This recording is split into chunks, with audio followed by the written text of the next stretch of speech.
Buenos días. Hoy es el reto no. Es uno del reto Veda. Hoy día empezamos 1 de agosto. Así que no paramos todo el mes. Día a día su videito. Así que vamos con el video. Hola gente, ¿cómo está? Estamos yendo a Wilson a cambiar de Cisco y vamos a ir a caminar. Ya gente, mira, hemos conseguido esta bolsita. A ver si pesa un poquito menos. Pero ya pues. Entonces nos vemos en el Real Plaza. Chao. Bueno, estamos llegando a Wilson. Estamos por Real Plaza. Centro Lima. ¿Ves? Todo acá sobre computadoras, impresoras, laptops, todo eso. ¿Sí? Vamos que lleguemos a la tienda porque esta pesa. Estamos aquí esperando que ahí está. Ahí se tuvo.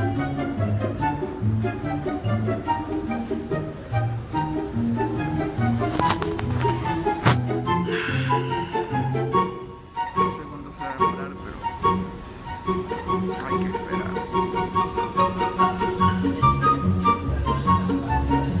2000 años más tarde.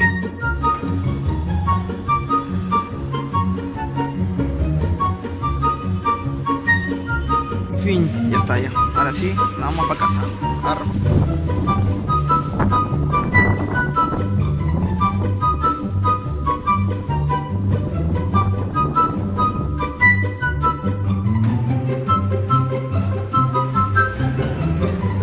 Sí, se enfocó encima. Ya nos vamos a casa. Ya estamos en Plaza San Martín, mira. Todavía sigue la bandera de mi Perú. Acá hay muchas banderitas. Estamos yendo a Girón de la Unión.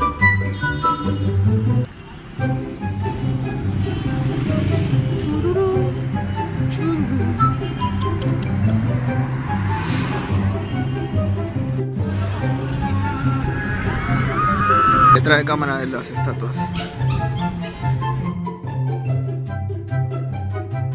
Hola, hola, si te gustó el video no olvides darle like, suscribirte en el botón de abajo y activar la campanita. Nos vemos mañana en otro video. Bye. ¡Woo!